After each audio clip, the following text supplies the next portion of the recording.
Gravação. 23ª aula. Olha o nosso vídeo institucional, galera.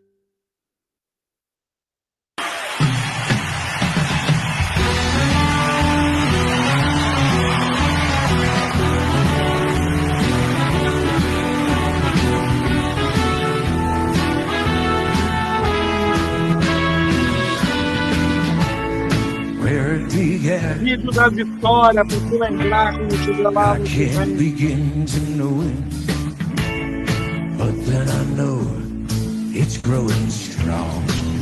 Olha a música, olha a música. Was on the spring, and the spring became the summer. Who'd have believed you'd come along? Semana que vem, reta final. Pode chamar os amigos próximos que eu quero ensinar muito. Touching hands, reaching out,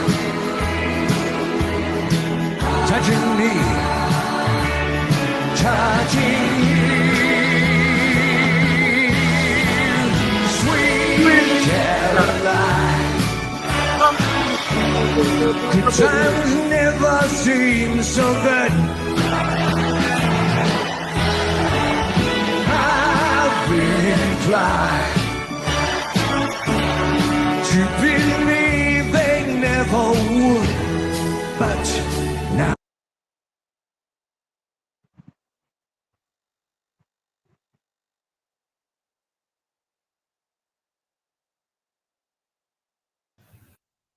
Boa noite, pessoal. Vou colocando o nome no chat, por favor, para contabilizar a frequência. Semana que vem, segunda-feira, a gente inicia a reta final, né? Vai ter acabado o Enem, foco total na UERJ.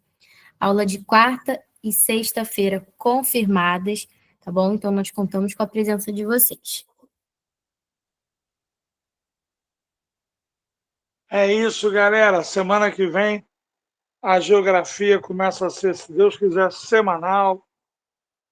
Vamos botar literatura, redação, português. Bom, é claro que o pessoal está chegando, né? Mas mais de 80 disseram que queriam a aula.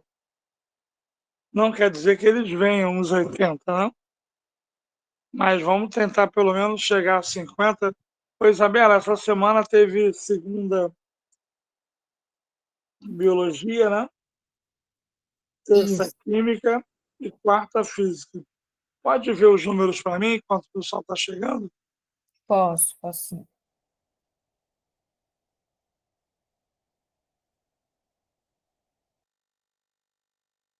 Galera, hoje a gente vai corrigir a prova de 2009, que era a sexta, mas em função do Enem a gente suspendeu, deu mais prazo para a galera fazer, tá bom? Mas a vida continua, a gente não pode se atrasar muito. Me dá os números aí, Isabela. Biologia na segunda foi 70, física terça 25 e química terça 40. Pois é, a gente está na semana errada, né? Não era para ter história hoje, mas vocês quiseram, a gente precisa corrigir essa prova. Estamos gravando também, então vamos adiantar, porque aí a gente já põe outra prova para hoje. E aí, ao invés de ser até sexta, vai ser até quarta. E a prova inédita passa a ser na sexta-feira, tá bom? É só uma pequena troca para não atrasar. Era bom ter alunos para ajudar, porque hoje você está sozinha, né, Isabela? Isso. Então, eu notei nessa prova, vocês tiveram muita dificuldade em Inglaterra, tá bom? Eu corrigi 41 discursivas e notei que muitos alunos, nessa questão, estavam falando mais de genericamente do que de anglicanismo, tá bom? Tudo bem com vocês, pessoal? Boa noite. Vamos para a aula? Alguém não faz Enem aí? Tipo assim, eu não faço Enem. Só quem não faz. Alguém não faz Enem?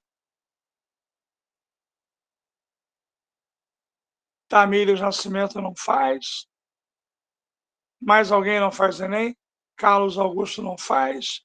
Ana Carolina não faz. Aline Batista não faz. Agatha Quedes não vai. Júlia Pontes não faz Enem. Mais alguém não faz Enem? Não é neném não, pô. É Enem, cacete. Júlia Pontes não faz Enem.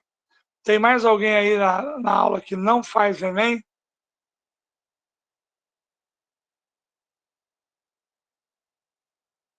Maria Fernanda também não faz Enem.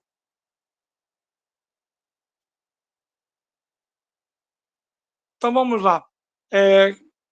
Pessoal, não fica perguntando, eu posso ler, eu posso ler? Não, você vai logo lendo aí, quem não quiser ler na próxima, lê na próxima, tá bom? Vamos lá. Somos quantos, Isabela? Somos 30. Tá bom, vamos lá. Quem é que pode ajudar com a leitura? Vamos trabalhar. Ó, cortei até o cabelinho para vocês, hein? Mas vou fechar a câmera, tá bom?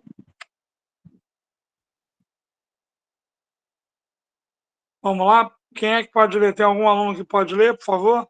Tudo, tá?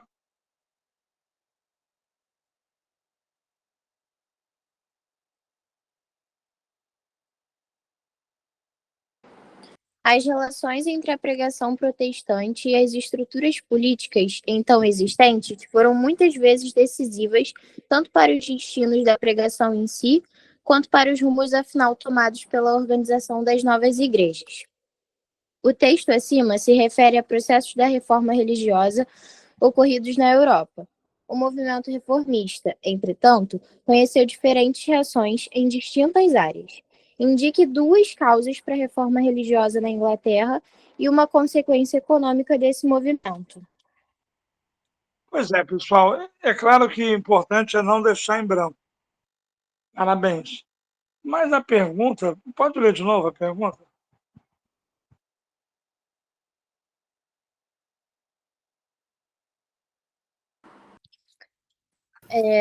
Indique duas causas para a reforma religiosa na Inglaterra e uma consequência econômica desse movimento. Pois é. E agora o enunciado, por favor. De novo, Isabela, lê para a gente. Combina você uma coisa, a aluna outra.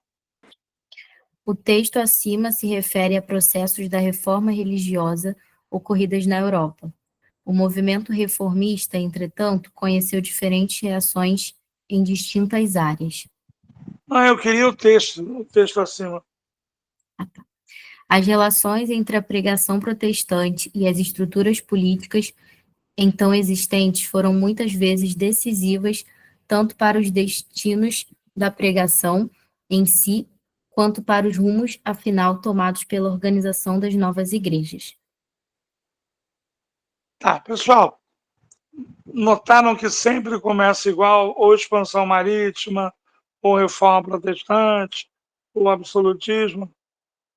Já se convenceram disso? Isabela, a gente já fez 2008, 2009, 2008 já fizemos, 2009 estamos fazendo, né? 2010, 11, 12, 13, 14, 15, 16, 17, 18, Sim, né? Não é isso? isso, tudo isso. Tudo gravado para estudar? Tudo. Então tá. Antes de eu começar a falar, que eu quero dar uma aula sobre isso, pode ler o gabarito, por favor, Isabela? Causas. Interesse do rei Henrique VIII nas terras da igreja. Interesse da burguesia na queda de taxas e impostos. Interesse da burguesia em ampliar o seu poder no parlamento. Interesse do rei em fortalecer sua autoridade a partir da criação de uma igreja subordinada diretamente a ele. E não concessão da anulação do casamento do rei com Catarina de Aragão pelo Papa e consequente interdição de seu casamento com Ana Bolena. Consequências. aceleração do processo de cercamento dos campos, início da projeção da Inglaterra como potência econômica e naval na Europa, e confisco e leilão das terras da Igreja Católica, ampliando os recursos disponíveis à monarquia. Tá bom. Alunos, Isabela, avisa lá no grupo que a aula já começou, tem memes para isso, entendeu? Tá bom. Vê se o grupo está aberto. Pessoal, essa questão ela é muito importante. Eu vi que vocês se viraram como puderam. 41 corrigiram, tem 30 na aula. Provavelmente a maioria que está aqui mandou para mim.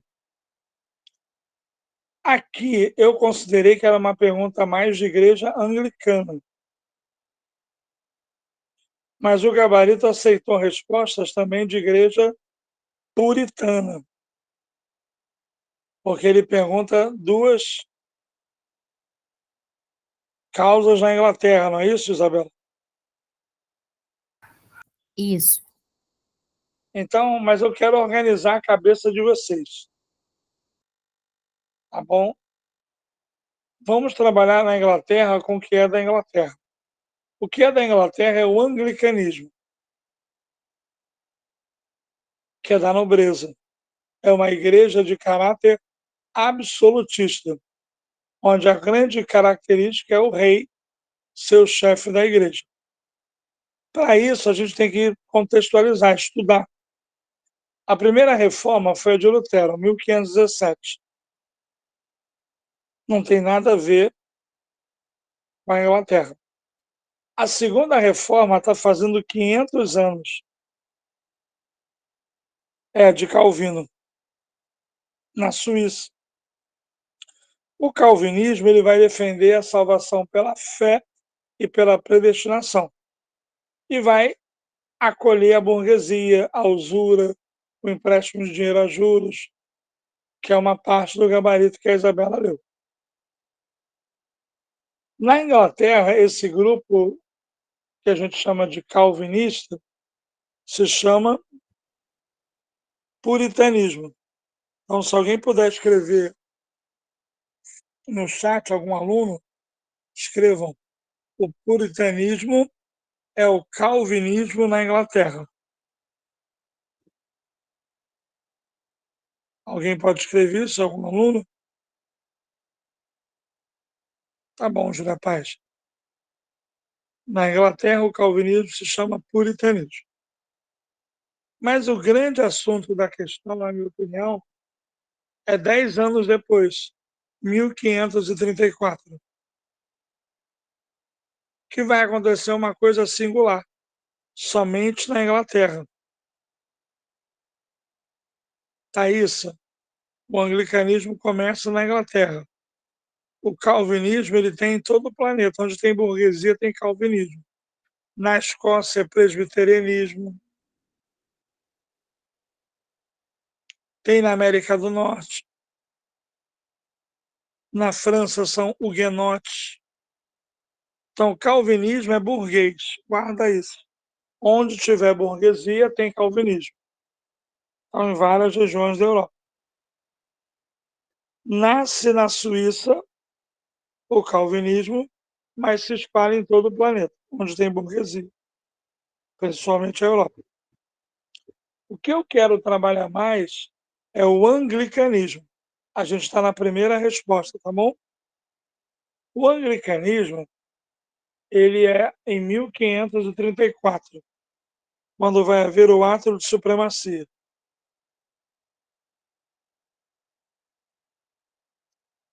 Primeiro veio o luteranismo, 1517.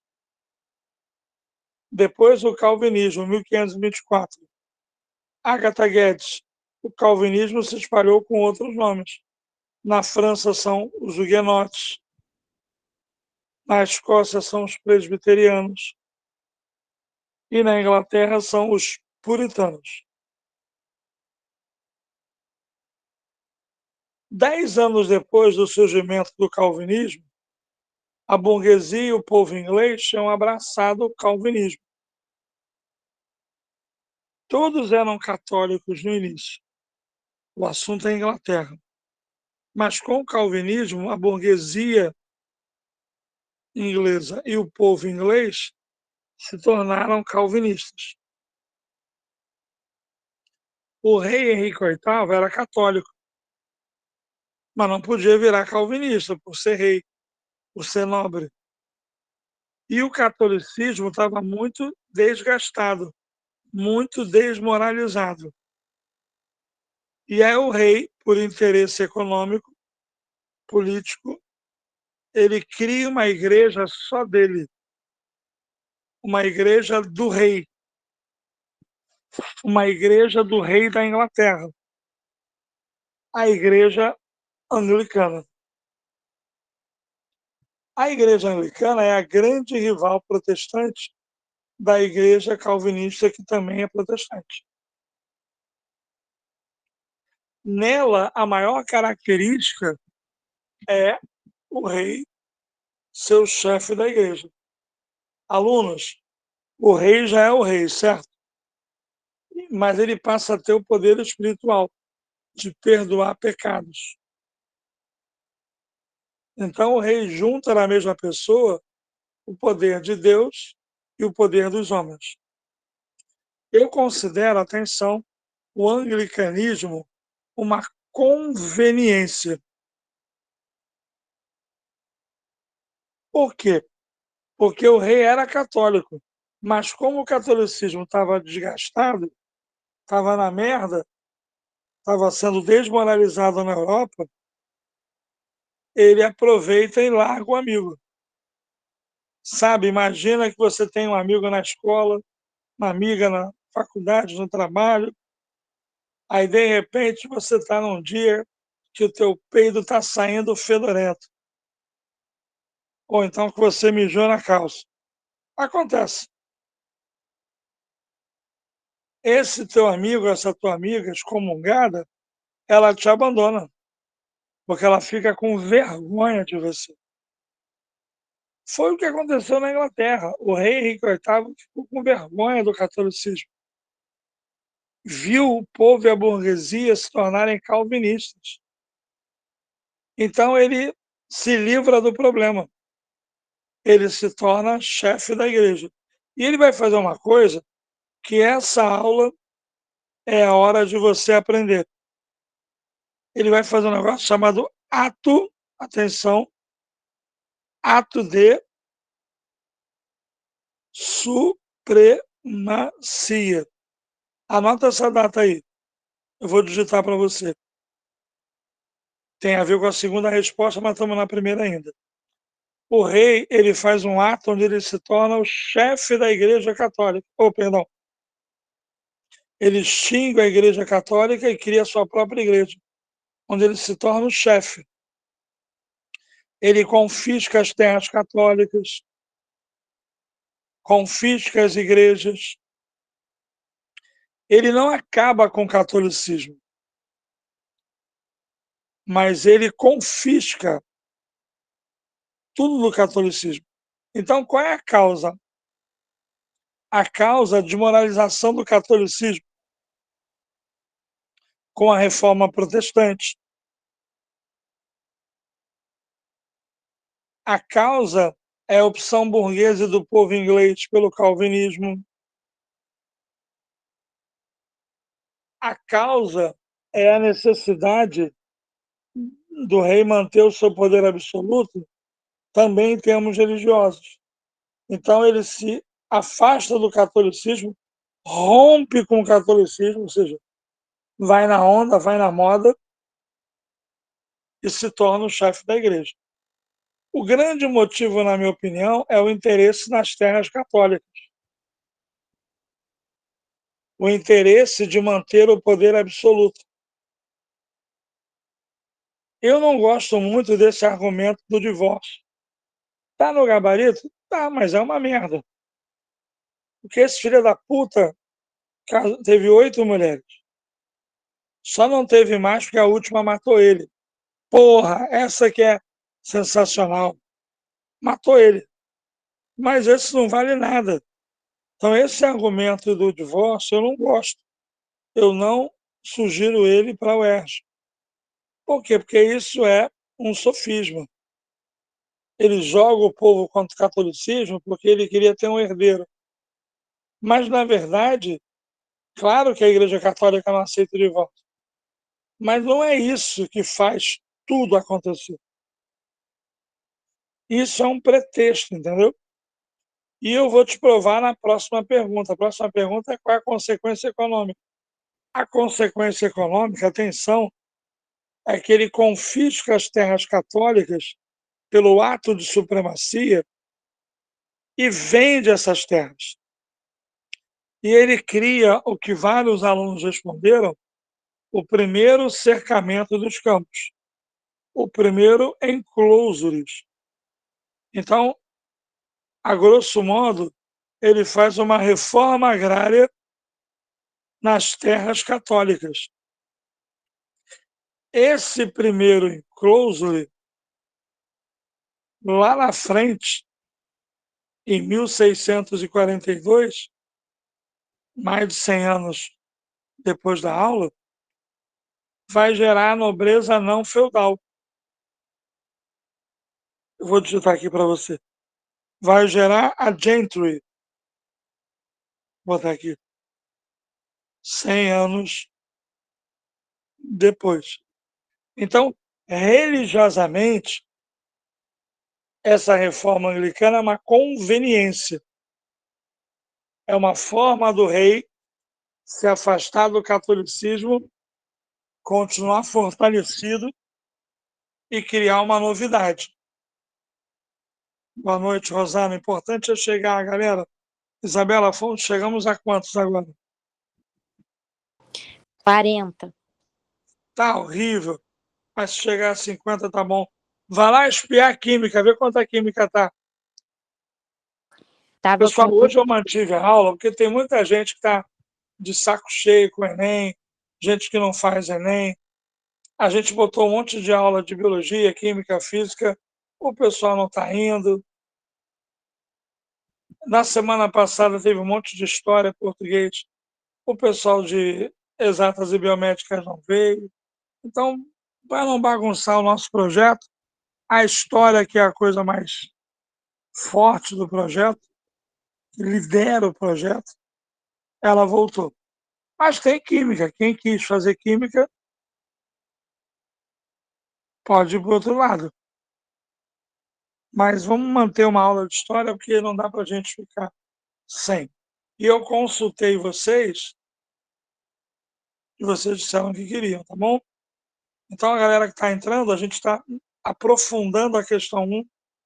Estão gostando, pessoal, do aprofundamento na questão 1?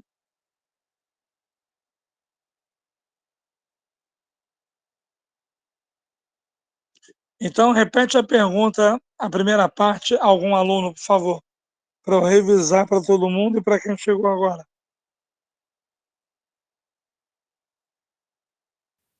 Indique duas causas para a reforma religiosa na Inglaterra. Ok. A primeira grande causa é o desgaste do catolicismo com as reformas protestantes, luterana e calvinista. Outro grande motivo é o desejo da nobreza nas terras católicas. O interesse do rei Henrique VIII de unificar os dois poderes. O poder de rei chama-se poder temporal e o poder de Deus chama-se poder espiritual. A consequência econômica é o confisco das terras católicas ou a venda das terras católicas, porque ele quer uma conquista econômica, não é, galera? Isso. Também está valendo a ascensão da burguesia, transição para o capitalismo, mas são respostas genéricas.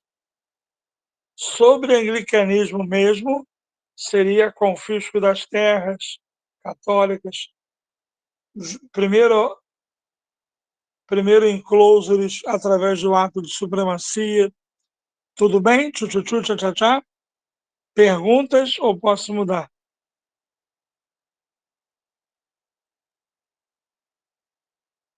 Oi, professor, boa noite. Eu tenho uma pergunta. Por favor, aqui a história não precisa levantar a mão não, tá? Ah, desculpa, é minha primeira aula ao vivo. É o seguinte, você falou fortalecimento da burguesia como consequência, mas não foi a nobreza que comprou as terras? E aí eu não entendi. Na verdade, a gente leu o gabarito da UERJ primeiro. E aí eu disse que essa parte é a parte que a UERJ aceitou, genérica. Agora, se você vendeu as terras, é um processo capitalista, vai criar uma nobreza. Atenção para a pergunta dela, pode ajudar vocês, porque isso é difícil. A nobreza não feudal. Eu vou digitar de novo. Isso vai dar origem a uma nobreza capitalista. Eu vou digitar aqui para você e para todos o livro. A chamada gentry. Ai, meu Deus. Está saindo o E no lugar. Gentry. Pronto, agora foi.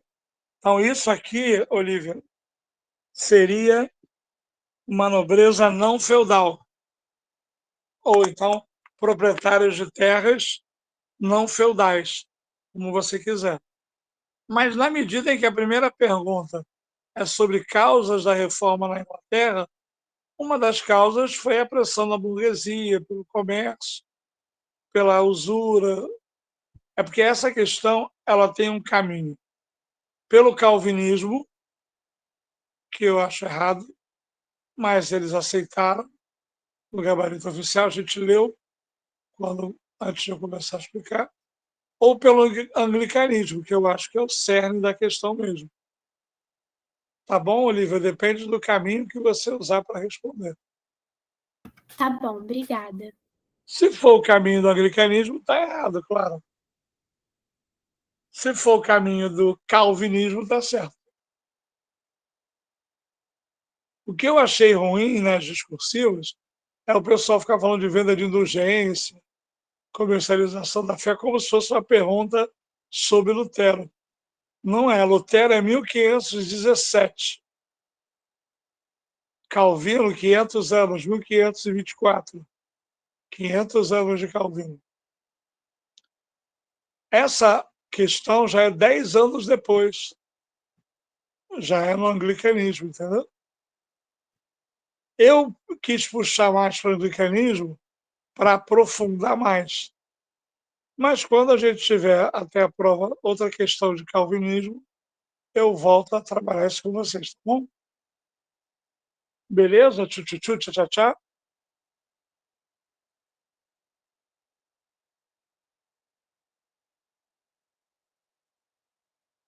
Olivia, você não fez a discursiva, né? Você mandou para mim, eu corrigi? Não, né? Então, é só você ver. Se eu não reclamei naquele áudio seu, particular, valeu.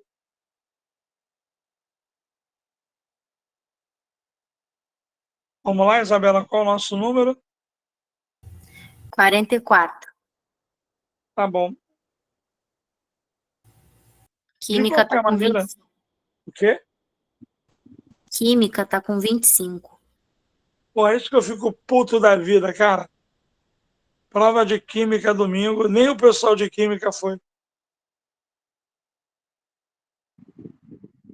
Sim, Juliana Machado, grande pergunta da Juliana Machado. Olha a pergunta dela.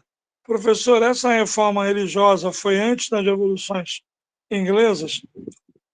Já reparou que a questão 3 é sobre Revolução Puritana? Ele fez uma prova sincronizada. Ele botou as duas fases da Inglaterra para você estudar. O século XVI e o século XVII. A resposta, Juliana, é sim. Essa reforma, Juliana, é em 1534. A pergunta da Juliana é muito importante que vocês entendam. É essa reforma protestante, chamada anglicanismo, é essa reforma chamada calvinismo, que vai gerar, na questão 3, as guerras da Inglaterra. Eu vou fazer o seguinte, eu vou pular para a questão 2, que é mais fácil, e aí a gente volta à Inglaterra na questão 3. Pode ser?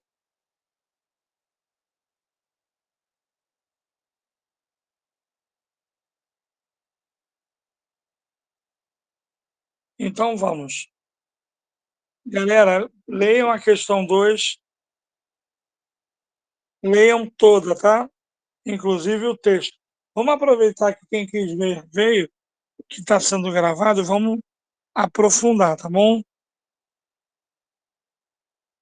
2.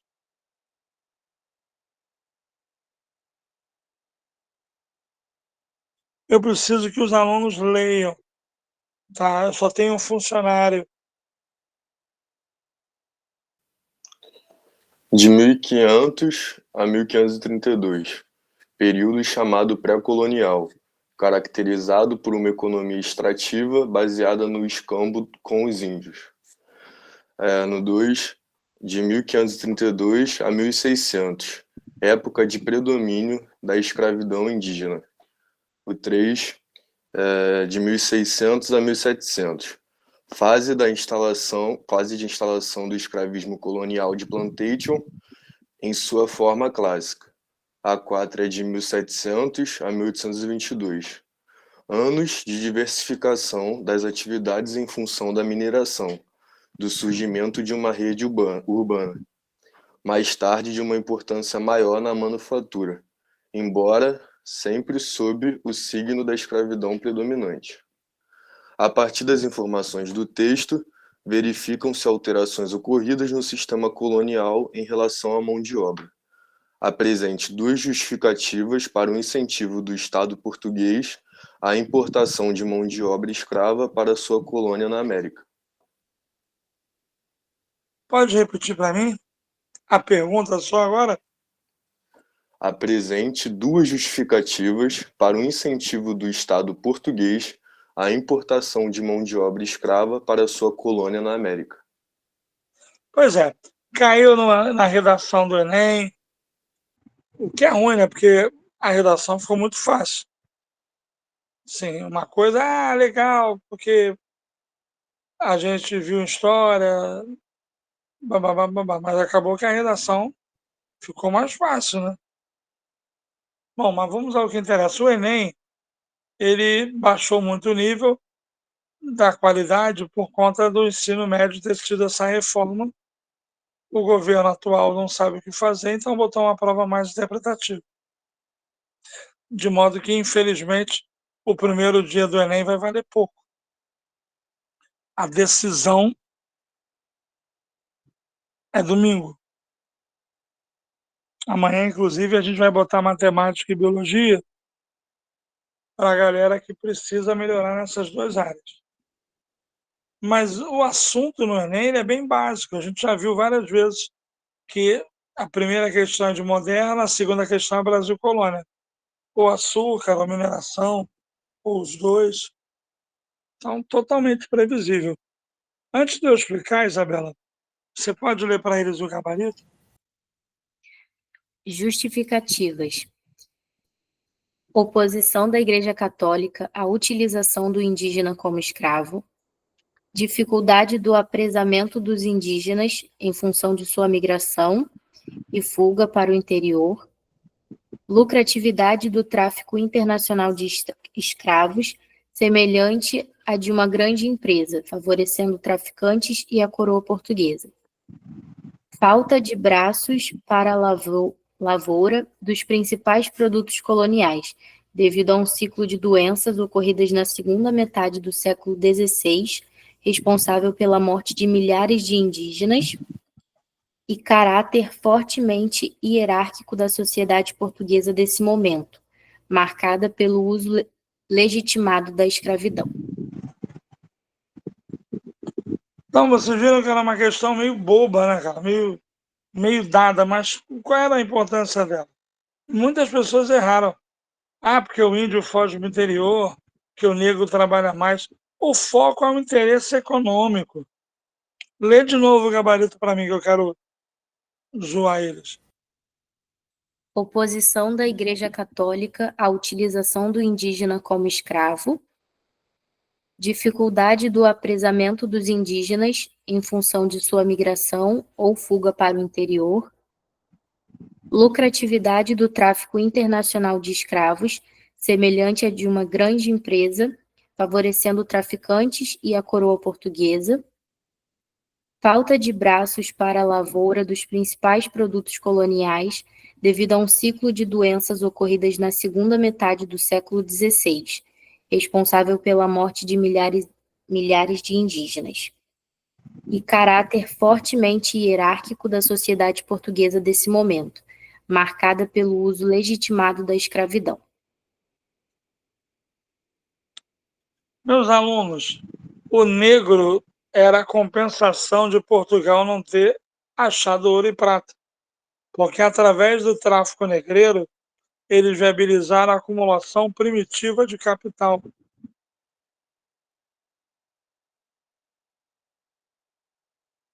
Esse é o centro das questões. A igreja era contra a escravização do índio e a favor da escravização do negro, porque achava que o negro era um pecador demoníaco que tinha que pagar os pecados com o trabalho. Então, sinceramente, meus queridos, uma questão para o aluno trabalhar. O índio, ele conhece o território, então ele fugia muito para o interior. Eu não gosto dessa ideia de que o negro é mais forte do que o índio. Não tinha isso no gabarito, tinha, Isabela?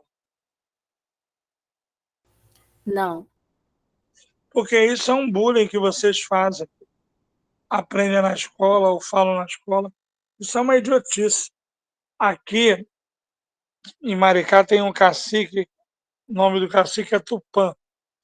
Se tu falar para ele que ele é mais fraco, mais preguiçoso do que o negro, eu acho que você não vai sair vivo da aldeia aqui. Eu até montei a escola indígena lá 10 anos atrás. Então, não use nunca esse argumento de que o negro é mais forte. Ah, tinha mais experiência na lavoura? Aí tudo bem. Isso estava no gabarito, não estava, Isabel? Estava dizendo falta de braços para a lavoura. Ah, tá. Mas alguns negros já tinham trabalhado nas ilhas do Atlântico. Mas mesmo assim não está no gabarito. Então, o fundamental é o dinheiro. Depois, a questão da igreja ser contra escravizar índio. E depois, como o negro não conhece o território, fica mais difícil dele fugir para o interior. Tá bom? Essa é a questão 2. Uma questão fácil, mas vamos ver se tem alguma pergunta.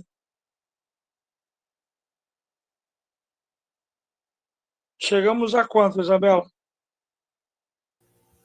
46. É isso aí, o negro. Quanto você falou em química? 25. Então vamos chegar a 50 para dar 2-1 neles, tá bom? Aprenderem a ter humildade. Os caras não vão nem na aula de química. Botei 2 aulas de química essa semana. Prejuízo. O projeto vai acabar o contrato 8 de janeiro. Ah, gente, mas eu botei 2 de química por causa de vocês. Pessoal que não é dessa área. Mas também não adiantou, né? Que na biologia o pessoal até foi, mas ontem na química não tinha aula nenhuma, foi um fiasco. Pois é. Posso mudar, pessoal? O Júlio César falou tudo. Creio que as razões fossem por causas econômicas. É isso aí. Esse é o foco. Pode mudar, pessoal, para 3?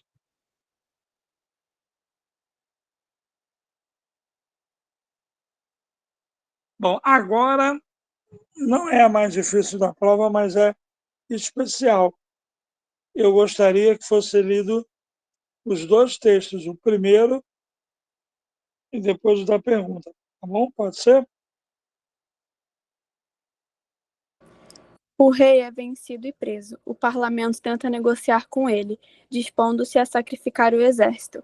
A intransigência de Carlos A radicalização do exército, a inépcia do parlamento somam-se para impedir essa saída moderada. O rei foge do cativeiro, afinal, e uma nova guerra civil termina com a sua prisão pela segunda vez. O resultado será uma solução, por assim dizer, moderadamente radical. 1649. Os presbiterianos são excluídos do parlamento, a Câmara dos Lordes é extinta, o rei é decapitado por traição ao seu povo após um julgamento solene sem precedentes. Proclamada república, mas essas bandeiras radicais são tomadas por generais independentes. Cromwell atesta que as esvaziam de seu conteúdo social. O texto faz menção a um dos acontecimentos mais importantes da Europa no século XVII, a Revolução Puritana, de 1642 a 1649. A partir daquele acontecimento, a Inglaterra viveu uma breve experiência republicana, sob a liderança de Oliver Cromwell. Dentre suas realizações mais importantes, destaca-se a decretação do primeiro ato de navegação. Explica a importância do ato de navegação para a economia inglesa e aponte duas ações políticas da República Puritana.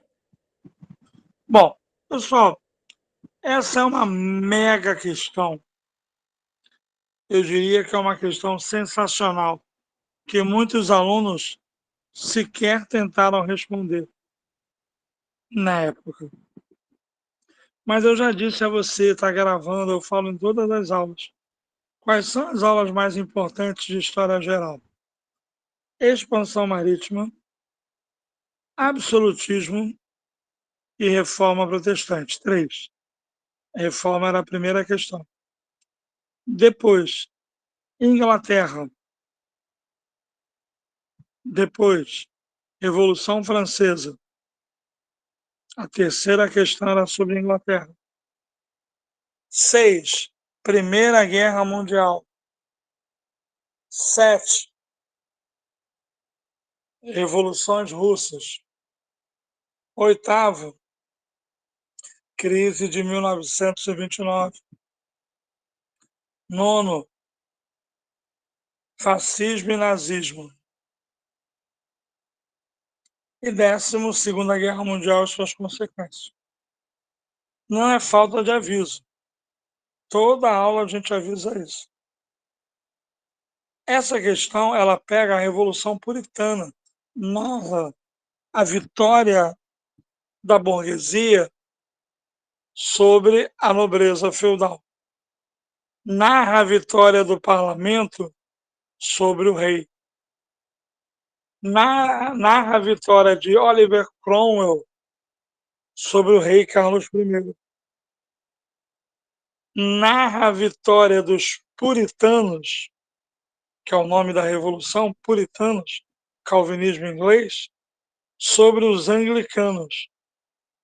Narra a vitória do capitalismo sobre o feudalismo. Narra a vitória da nobreza não feudal, a gentry, que a gente falou na questão 1, sobre a nobreza feudal. Narra a vitória dos realistas, narra a vitória dos cabeças redondas sobre os realistas. Então, a Revolução Puritana é uma guerra. É a transição do feudalismo para o capitalismo na Inglaterra. Posso aprofundar? Vou repetir. A Revolução Puritana é a vitória do capitalismo sobre o feudalismo na Inglaterra. É a vitória do puritanismo sobre o anglicanismo. É a vitória do parlamento sobre o rei. É a vitória da gentry, nobreza não feudal, sobre a nobreza feudal. É a vitória dos cabeças redondas, que raspavam a cabeça para lutar, sobre o exército do rei realista. Resumindo, é a vitória do capitalismo sobre o feudalismo. É a vitória do anglicanismo sobre... é a vitória do puritanismo, na Inglaterra é puritanismo, sobre o anglicanismo. É a transição do passado, feudalismo, anglicanismo, para o futuro, calvinismo e o parlamento. Essa revolução, obrigado, André, seja bem-vinda. Essa revolução, ela é a primeira revolução burguesa da história. Ela mata o rei e proclama a república. Pode sim, Juliana Machado. O Júlio César botou aqui: o ato de navegação possibilitou que o transporte marítimo de produtos comerciais passasse a ser realizados por navios ingleses. Sim. Repete a pergunta para mim, que eu quis dar uma contextualizada. Dei uma mini aula antes. Pode repetir as perguntas? Explique a importância do ato de navegação para a economia inglesa e aponte duas ações políticas da República Puritana. Meus amigos, a ação política da República Puritana tem no texto, né? Função da Câmara dos Lordes, morte do rei, ditadura. Mas vamos à pergunta mais importante, que valia mais. Explique os atos de navegação. Eu quero todo mundo no chat atento, que nós vamos fazer uma maravilha das aulas. Você vai aprender como os ingleses estudam lá na Inglaterra a Revolução Industrial. Os atos de navegação são para tirar o atraso. Sim, Portugal e Espanha não tinham começado primeiro? Tinham. A Inglaterra perdeu muito tempo com guerras, Duas Rosas, 100 anos, essas tretas lá da Inglaterra. Então, para compensar o atraso, Oliver Cromwell decretou os atos de navegação. Ele decretou que o mar era inglês, que só podia ter comércio em navio inglês ou produtor, acabando com os intermediários, que eram os holandeses, que compravam barato e vendiam caro. Então, graças aos atos de navegação, a Inglaterra passou a ter hegemonia marítima. Bom, agora vamos entender de outro jeito. Eu quero todo mundo no chat agora. Você vai ver a mágica da educação inglesa com a minha tradução para vocês. Responde para mim. Atenção, chat. O que a Inglaterra queria com os atos de navegação? Só responde o que eu perguntar. Dominar os mares ou dividir?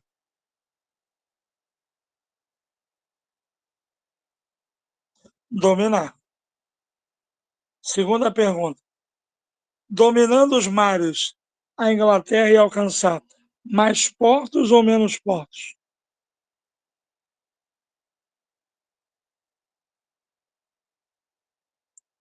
Tu vai tirar onda, vai ensinar essa porra pro teu irmãozinho. Alcançando mais portos, a Inglaterra poderia vender mais ou menos?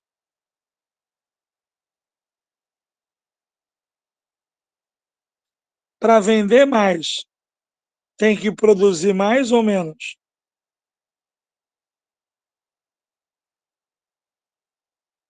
Para produzir mais, é manufatura ou maquinofatura?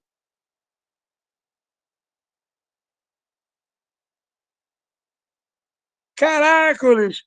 Bem-vindo às origens da Revolução Industrial. Viu como é fácil? É mais fácil na Inglaterra do que no Brasil, né? Fala a verdade. Do jeito inglês é mais fácil do que você aprende no Brasil. Porque o que é a Revolução Industrial? É uma evolução da capacidade produtiva. Então, os atos de navegação são mais importantes do que você estudou, porque eles, à força, de maneira violenta, deram os passos iniciais para a Inglaterra acumular capital primitivo e viabilizar no futuro a Revolução Industrial. Antes que você viaje na maionese, a Revolução Industrial no século XVIII. Porra! Essa questão é no século XVII. Então, o ato de navegação é o ponto de partida que vai levar a Inglaterra à Revolução Industrial no século seguinte. Então, por isso que ele botou essa questão, uma questão genial, mas que muitos alunos não dominam. Eu notei isso na correção, uns 20 acertaram, uns 10 se enrolaram. Tá tranquilo agora para vocês? Isabela, essa você não leu o gabarito ainda, né? Ainda não. Tá, mas nós chegamos a 50, né? 50, isso. Estou de olho aqui. Vamos lá.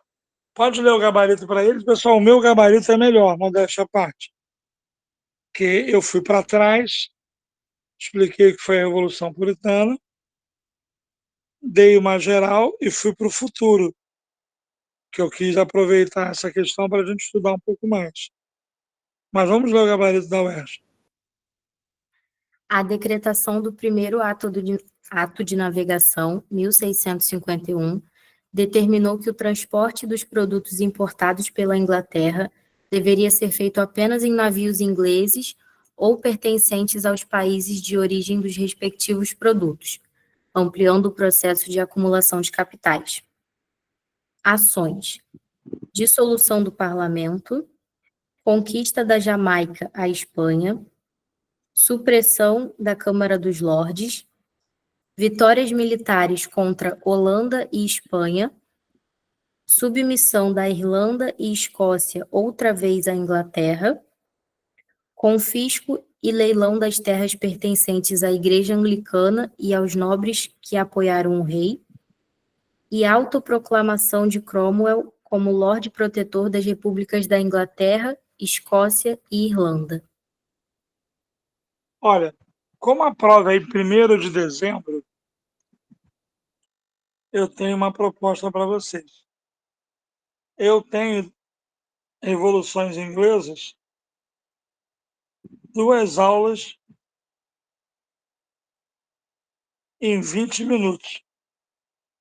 A primeira vem desde o século XI. E a segunda pega mais a Revolução Puritana. São 20 minutos só de aula. A Isabela vai botar no chat, tem como, Isabela? Tem sim. E vai botar no grupo. Eu sugiro que quem não é muito seguro nesse assunto, assista até 1º de dezembro. Não é a aula completa, é um resumo, é uma aula de pandemia de 20 minutos, tá bom? Bom, eu não posso obrigar vocês a nada. Mas se não puder ver as duas, vê só a segunda, número 2. Se quiser aprofundar mais, vê a 1, que vem desde século XI, dinastia tudo. Se só quiser Revolução Puritana e Gloriosa, vê o 2, tá bom?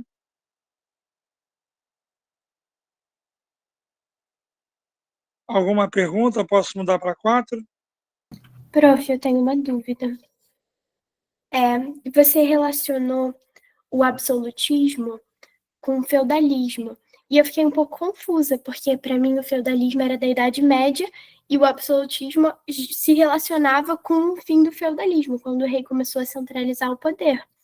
E aí Quem eu queria está entender falando? o que é disso. A Olivia. Olívia, a gente tem que estudar as aulas antigas e também aproveitar quem está entrando. Aliás, eu queria aproveitar a Olívia aqui, falar para você o seguinte: sabe aquele teu amigo preguiçoso que não quis entrar em julho ou não conhecia a gente? A gente vai mudar hoje a aula 23, vai encerrar o ciclo. A gente, semana que vem, vai voltar o velho truque, vai reta final, 1, 2, 3, 4, 5, 6, para não assustar o pessoal novo. E essas 23 aulas de hoje vão estar no canal. Então, vocês, por favor, canal do Pré-ENEM, para o UERJ, vocês, por favor, chamem os amigos que vai começar agora. É claro que para quem está há mais tempo, ou para quem entrou agora e pesquisar, fica mais forte. Mas 20 dias bem feitos, vai dar para a gente arrebentar. Até porque na última semana a gente põe mais aula de história, 2, 3, 4. 2 já tem, né? A gente estava 2 semanas aí com 3 aulas, a gente vai ter talvez até 4 na mesma semana, entendeu? Ou até 5, depende de vocês aguentarem. Mas, Olivia, eu vou pedir ajuda aos universitários, que vão ser seus colegas na UERJ. Galera, o absolutismo é o fim do feudalismo? A gente já passou por isso, vamos voltar nisso. Não, o absolutismo é uma continuação do feudalismo. Por quê? Porque o feudalismo está morrendo, mas o capitalismo ainda está surgindo. Então o rei se impõe sobre os feudos, mas mantém o feudalismo. O que muda, Olivia, são os impostos feudais. Só com a Revolução Puritana é que o feudalismo vai morrer na Inglaterra. Então, por isso que é a primeira Revolução Burguesa. Na França, só quando houver a Revolução Francesa. Então, o feudalismo só acaba com Revolução Burguesa. Tá, pessoal? O absolutismo é uma transição. Tudo bem, Olivia? Oi, prof, tudo bem? Muito obrigada. Olivia, eu te sugiro, eu tenho aula só de absolutismo em 20 minutos. Também uma aula mais rápida, mas que eu acho que te ajudaria. Você viu que a galera já está treinada nisso, porque essa dúvida já apareceu várias vezes. Que bom que apareceu de novo contigo, que tomara que caia, entendeu? Mas o absolutismo é uma roupa nova que o feudalismo usou. Porque o rei dá segurança à nobreza, dá poder político à nobreza, dá cargos para a nobreza, mas a nobreza feudal deixa de cobrar impostos como antes, na Idade Média. Então, na Idade Moderna, tem feudalismo, mas é um feudalismo em decadência, entendeu? Entendi, professor. Muito obrigada. Querida, como você é de humanas, é bom e necessário um aprofundamento nisso, entendeu? Pode deixar, eu tô tentando ver as aulas da playlist, só que é muita coisa, então eu tô indo aos poucos. Mas, galera, eu vou usar a Olivia para zoar vocês. Vamos sofrer, porra! Reclama com a Olivia depois. Vamos lá! Quando é só feudalismo? É antiguidade, Idade Média, moderna ou contemporânea? Chat, chat, chat, chat, chat. Aqui, Olivia, não tem nem mais graça brincar com esse pessoal. São muito chatos. Tá bom, tá bom, tá bom. Quando é só capitalismo? É antiguidade, média, moderna ou contemporânea? Opa, peguei, Lucas, peguei lá, peguei Matheus, peguei Ana Lúcia, peguei Ana Carolina. Quando tem só capitalismo é o quê? Peguei Thaísa, peguei Hugo, peguei Ana Carolina. Ah, valeu, Olivia. Pô, tu me deu uma ajuda. Maria Eduarda, te peguei. Quando é só capitalismo, é antiguidade, média moderna ou contemporânea?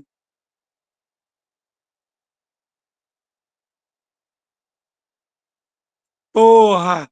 Quando é só capitalismo, é contemporânea. Quando é só feudalismo, é antiguidade, média moderna ou contemporânea? E quando tem os dois? Porra! Feudalismo e capitalismo. Que porra é essa? Aham! E quando não tem nem feudalismo, nem capitalismo, é o quê? É inferno?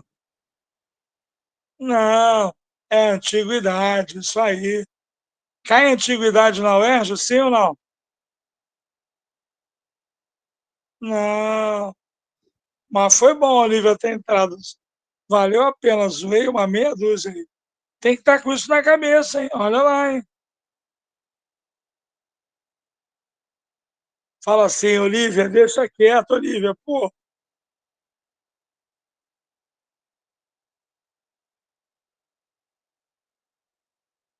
vambora, pessoal. Vamos mudar. Eu expliquei bastante, são minutos nessa questão de Inglaterra, mas eu sugiro ver um videozinho, 20 minutos não mata ninguém, é divertido. Vamos lá, questão 4. Podem ler a 4, por favor?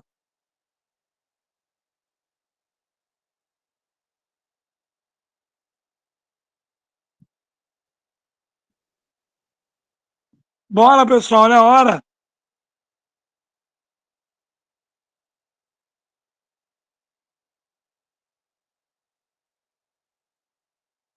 Eu caí ou vocês que são tímidos? São eles. É para ler o texto também? Pessoal, vamos fazer o seguinte, ó. Aqui era uma questão de interpretação de texto. O cara constrói um barco, ok?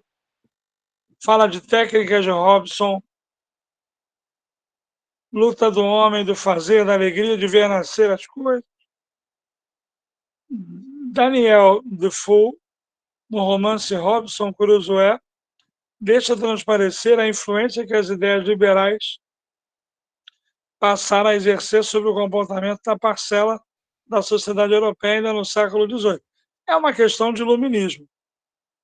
Como caiu, o pessoal não viu, mas tinha iluminismo no Enem, Renascimento, teve Vargas, República. Foi uma merda, mas teve. Com base no fragmento citado, identifique um ideal liberal, expresso nas ações do personagem Robson Crusoe. Em seguida, explicite como esse ideal se opunha à organização da sociedade no Antigo Egito. Era uma questão, eu considerei fácil, mas tinha que ter poder de interpretação. A maioria dos 41 que mandaram no meu privado acertou. Tipo assim, 39, 38. Um só que deixou em branco.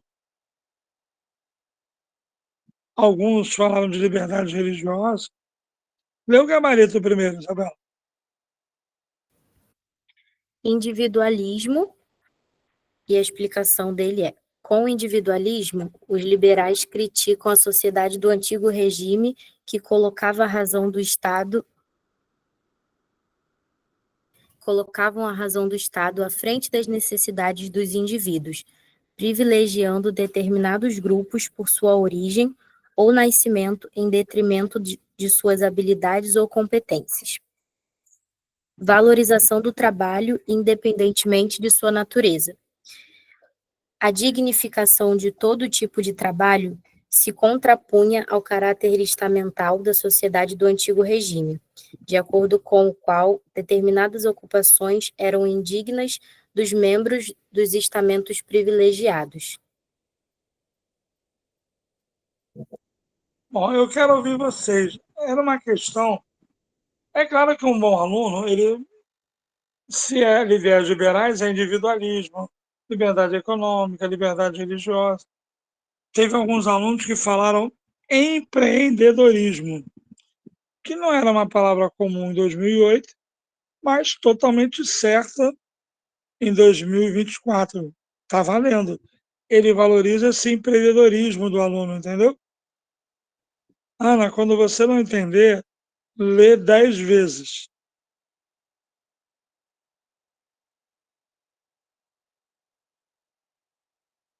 Entendeu?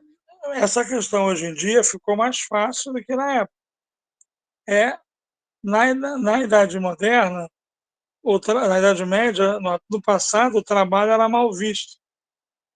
E agora ele vai ser valorizado. O indivíduo não era nada, porque era cada um por si, Deus por todos. O poder religioso era uma. Eu estou explicando aqui. O segredo era o texto. Eu queria ter lido, lembra? Mas vocês demoraram muito. Mas o texto fala de um homem que cria, de um homem que faz, de um homem que toma iniciativa, de uma pessoa que não é parada, entendeu? Lê de novo, Isabela. Individualismo. Com o individualismo, os liberais criticam a sociedade do antigo regime, que colocava a razão do Estado à frente das necessidades dos indivíduos, privilegiando determinados grupos por sua origem ou nascimento, em detrimento de suas habilidades ou competências. valorização do trabalho independentemente de sua natureza. A explicação é: a dignificação de todo tipo de trabalho se contrapunha ao caráter estamental da sociedade do antigo regime, de acordo com o qual determinadas ocupações eram indignas dos membros dos estamentos privilegiados. Bom, mais uma vez, para quem não entendeu, o trabalho não era valorizado na Idade Moderna, Média, porque uns nasceram para lutar, outros nasceram para rezar e o resto para trabalhar. Então, o trabalho não era uma coisa nobre no antigo regime. E agora o trabalho passa a ser valorizado ou desvalorizado, pessoal?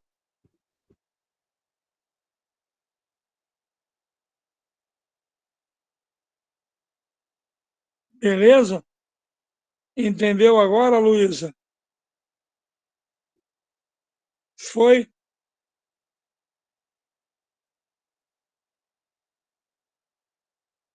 Então vamos.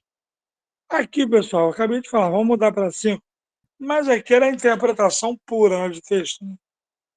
Se o aluno lembrasse de iluminismo, que é bom, é básico, aí então não precisa nem ler o texto. Se ele fosse um aluno como vocês, 2024, empreendedorismo.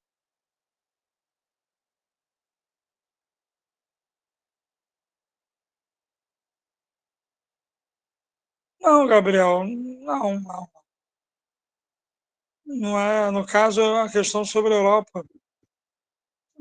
Uma ficção chamada Robinson Crusoe.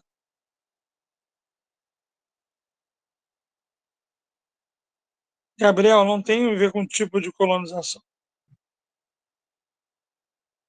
Tem a ver com o tipo de visão ideológica, estamental ou liberal. Tudo bem, Gabriel?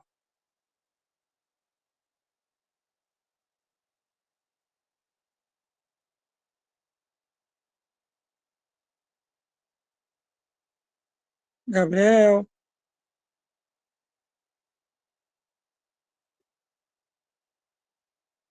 vamos mudar, pessoal. Isso tem a ver com a religião, né? No caso da Inglaterra, é o pessoal calvinista, e no Brasil é o catolicismo. Então, eu faria o vínculo com a religião, Gabriel.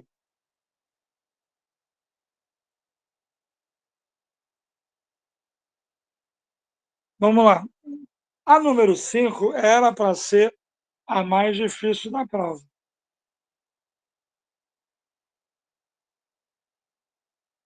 Era para ser. Podem ler para mim, por favor? O mapa político apresentado demonstra a fragmentação ocorrida na América colonial espanhola, a partir dos movimentos de independência. Esse processo resultou não só de fatores internos, mas também de fatores externos às colônias, como a tentativa de restauração levada a cabo pela Santa Aliança, utilizando como regra básica o princípio de legitimidade enunciado no Congresso de Viena. Cite duas consequências políticas ou territoriais para a Europa pós-napoleônica da utilização do princípio de legitimidade.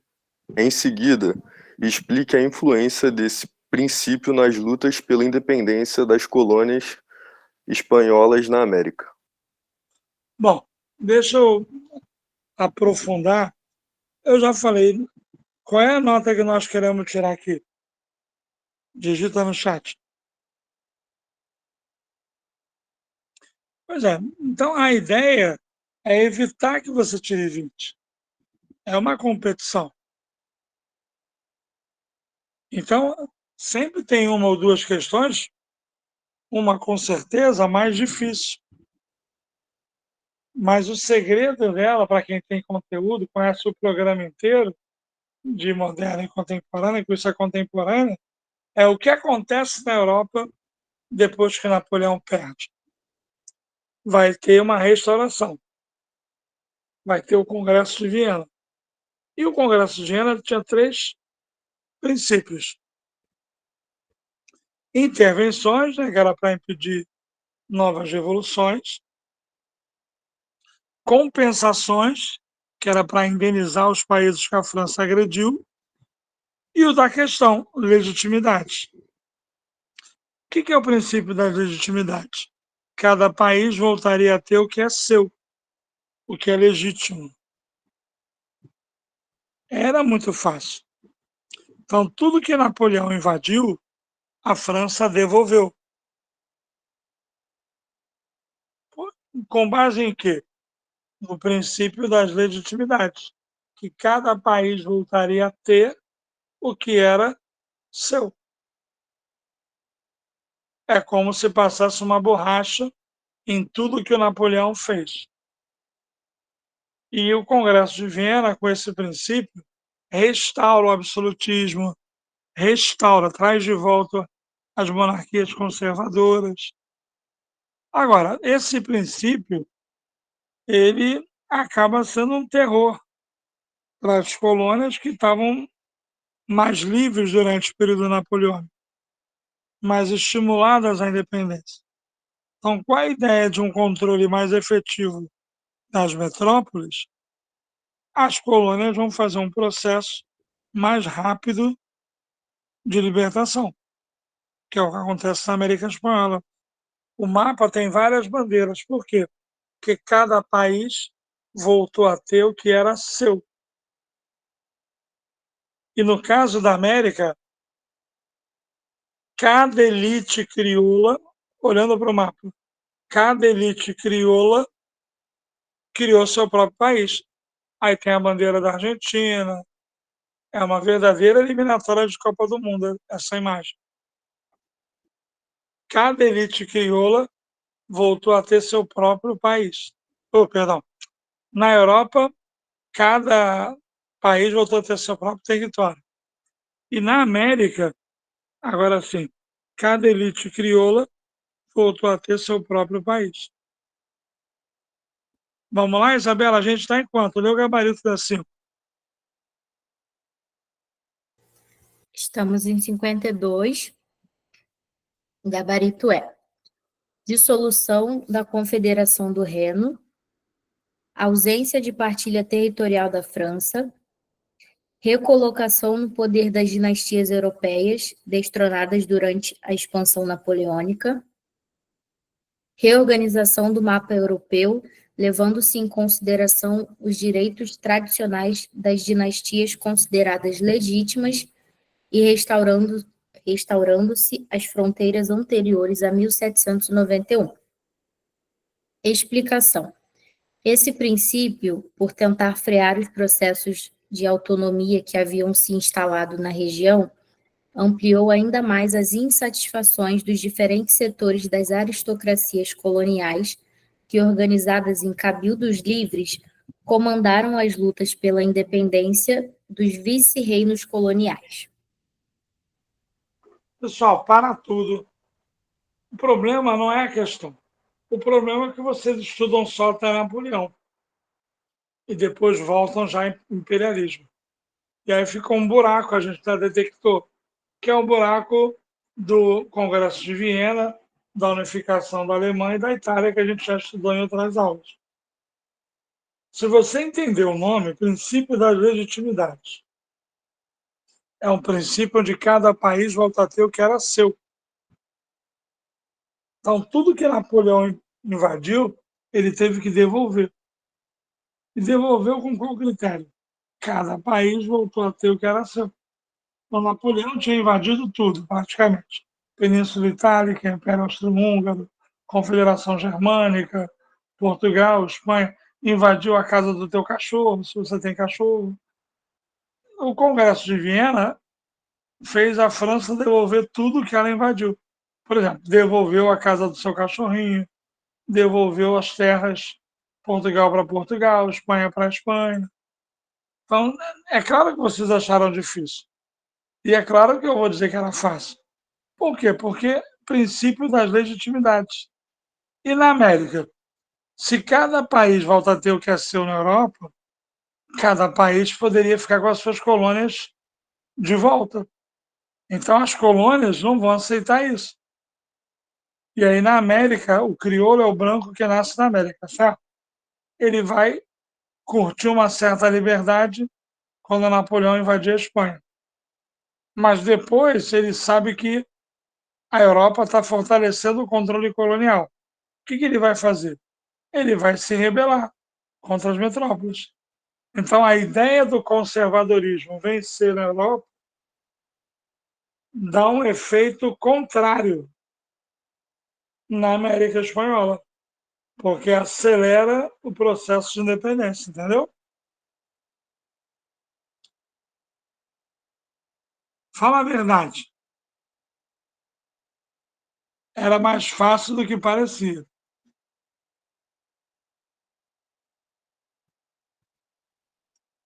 Não, Vitória, não dá para ser assim. A gente está bem, a gente está espalhando geral. O que tem que ter é tipo a prova que eu fiz semana passada, inédita. Fiz para o Enem, num nível mais alto que o Enem, mas sempre serve para alguma coisa. Ali é uma prova de vários assuntos. Você tem que pegar uma prova, 5 assuntos antes. Eu não sugiro, eu acho que tem que saber tudo: absolutismo, mercantilismo, renascimento, açúcar, mineração, Inglaterra e França. Trabalhar coisas que fazem aniversário, né? Como a gente está trabalhando hoje, tem uma, inclusive. Semana passada vimos direto já.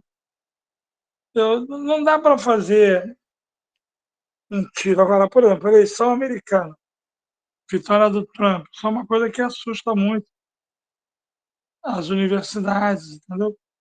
Então, Guerra Fria é importante, presidentes americanos, essa coisa de democratas e republicanos.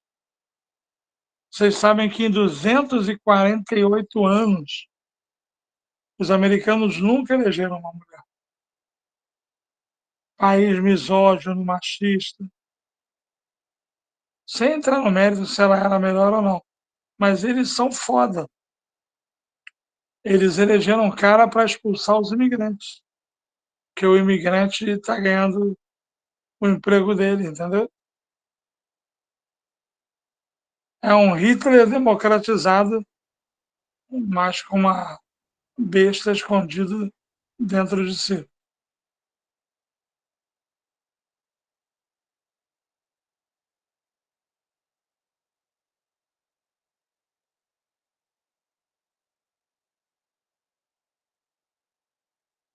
Meu amigo Gabriel Silva Milés, eu achei que atrasava o processo de independência. Você tem que ver o que eu falei nas primeiras aulas, vou falar de novo. Tem que ler várias vezes, Gabriel, porque é uma pegadona. Na Europa, o conservadorismo venceu. Todo mundo vai voltar a ter o que era seu. Isso quer dizer que vai haver uma pressão para as metrópoles manterem suas colônias. Eu diria que a lei, essa coisa de legitimidades, ela é antiliberal, anti-independência e pró-colonial. Entendeu agora, Gabriel?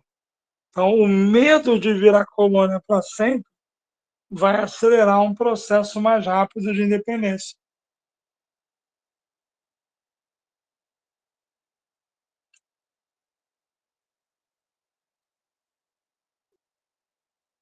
Olivia, revoltas populares eu acho forte, mas gera as revoluções de 30 na Europa, em 48. Tudo coisa que vocês não estudam. As escolas não estão dando mais. Eu me lembro quando eu dava aula, isso aí é o final, no colégio, é o final do semestre. O aluno só está pensando nas férias. É aquele pedacinho. Período, Congresso de Viena. Olha, deixa eu ver se eles chamam. Vou botar aqui, peraí. Vocês estudam muito pouco esse período aqui. Atenção, estou digitando.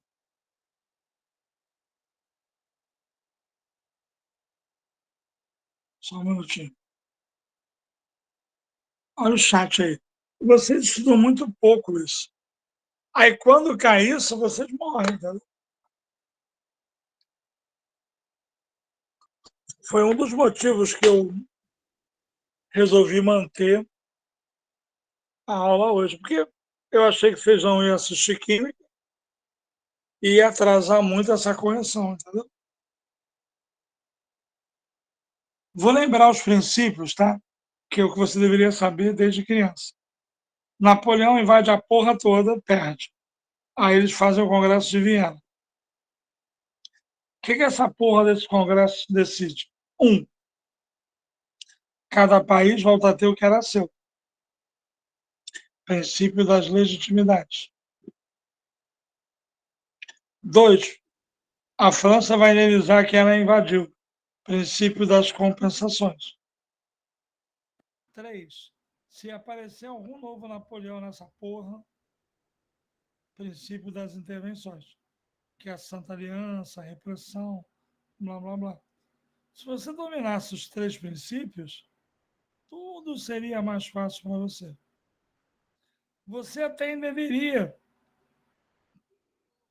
que um dos ódios da Alemanha passa pelo fato de Napoleão ter invadido o Império Austro-Húngaro na Revolução Francesa e a Confederação Germânica.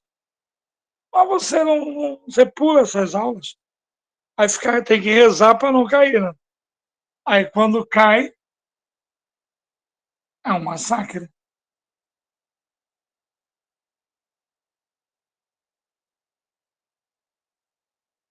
Pode ser, Luiz, ajuda um pouco, sim. Mas Primavera dos Povos eu vejo mais como um marco divisor. Até 48, que ela chama de Primavera dos Povos, a burguesia se aliava ao povo contra a nobreza. Depois de 48, a burguesia se assusta com o povo, se afasta do povo e se une à nobreza. Aí acabam as revoluções, vocês nunca se tocam disso. É a unificação italiana, unificação alemã. Por quê? Porque eles ficam com medo de revolução. Então, Luiz, eu considero Primavera dos Povos. Alguém escreve aí, Primavera dos Povos, eu acho que é um marco divisor da aula de história. Que até 48 você aprende o povo com a burguesia. Aí surge o socialismo, o povo se afasta da burguesia. Tudo bem, Luísa?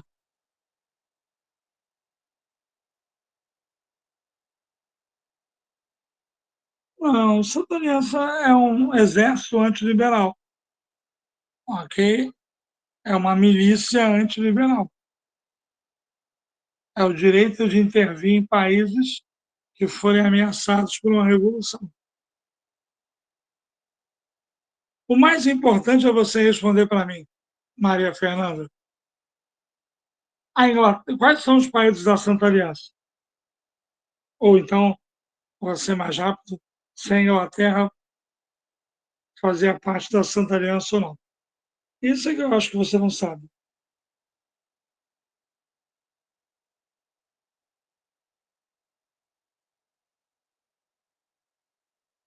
Te peguei, Maria Fernanda. Peguei até a Maria Jesus, a Beatriz Jesus também. A Inglaterra é protestante. Como é que ela vai participar da Santa Aliança?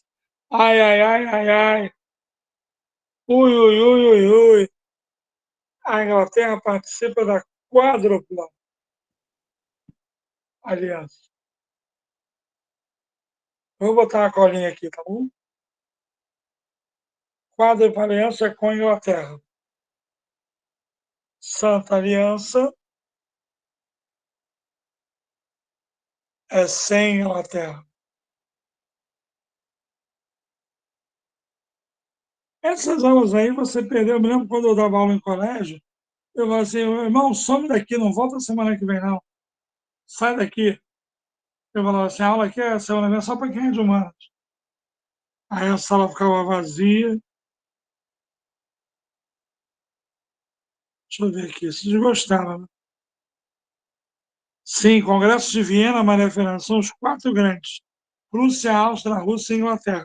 Alguém se lembra por que eles são 4 grandes? Olha a besteira aí no chat, hein? Tá gravando a aula, hein? Por que a Inglaterra, Prússia, Áustria e Rússia são os 4 grandes?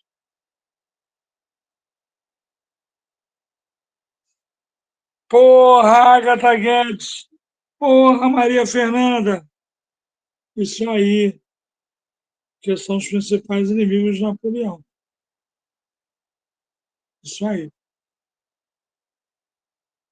Relaxa que eu estou aprofundando um pouco, mas nunca vai chegar nesse nível de detalhamento. Mas os princípios tem que saber.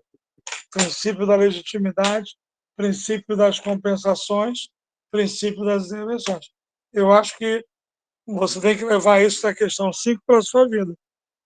Você sabe, se cair, eu vou dizer que é o básico, que é o mínimo. Teve Napoleão filme ano passado, vocês não estudam porra nenhuma, só querem estudar assuntos da moda.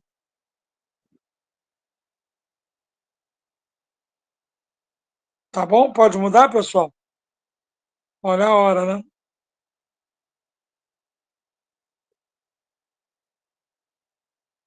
Bom, na 6 era uma questão mais bobinha. Podem ler direto a pergunta?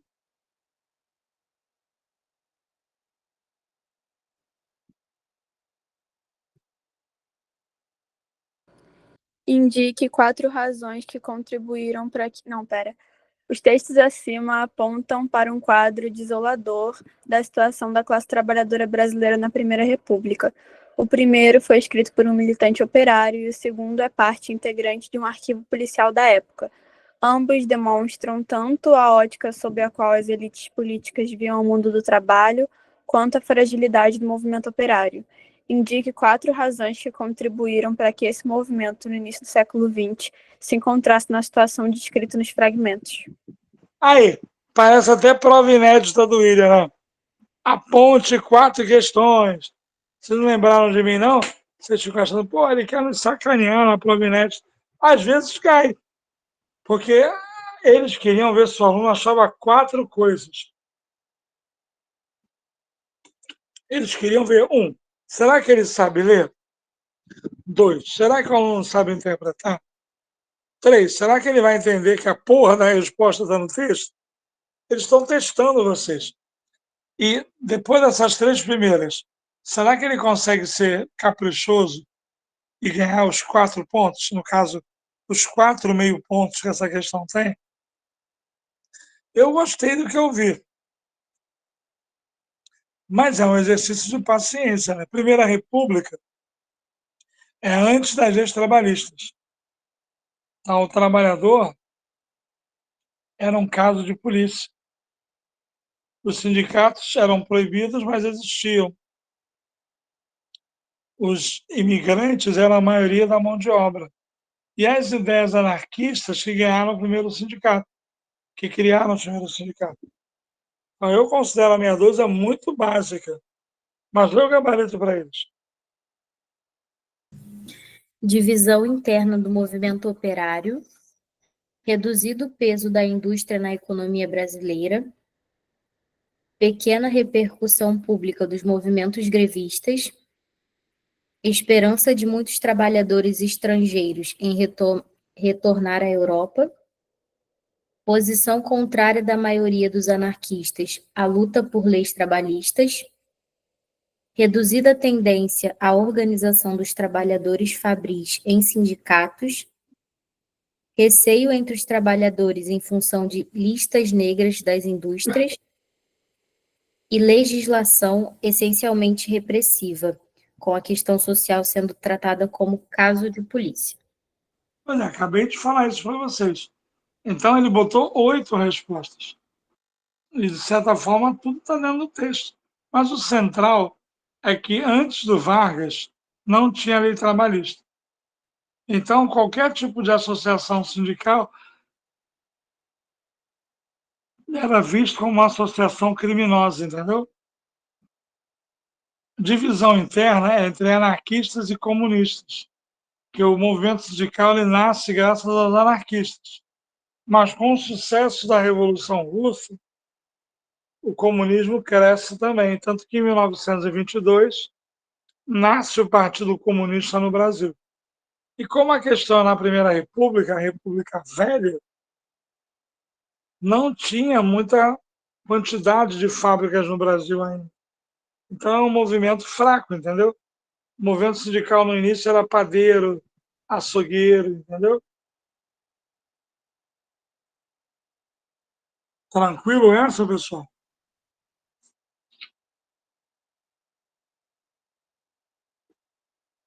Então vamos lá. 7.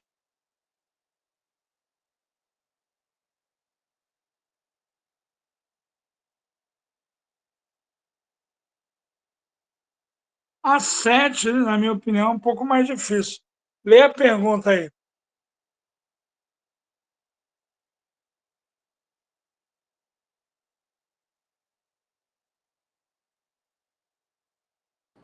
O Vamos, período gente, das Isabela, en- chama aí, está demorando muito. Ela vai ler? Por favor. O período das entreguerras, de 1919 a 1939, começou com uma combinação de esperança e ressentimento. Diversos acordos foram impostos pelos estados vencedores aos derrotados. O mais conhecido deles é o Tratado de Versalhes, de 1919. Outros tratados complementares também foram assinados e, igualmente, tiveram grande importância para a geopolítica mundial. Indique duas transformações na geopolítica mundial decorrentes desses tratados complementares. Em seguida, cite dois países que foram submetidos a eles. Aqui era uma questão fácil com cara de difícil. Ok, que alguns alunos se enrolam. Quando acaba a Primeira Guerra Mundial, que é um dos 10 assuntos, esse ano são 90 anos do início da Primeira Guerra, 14, 24, 110 anos.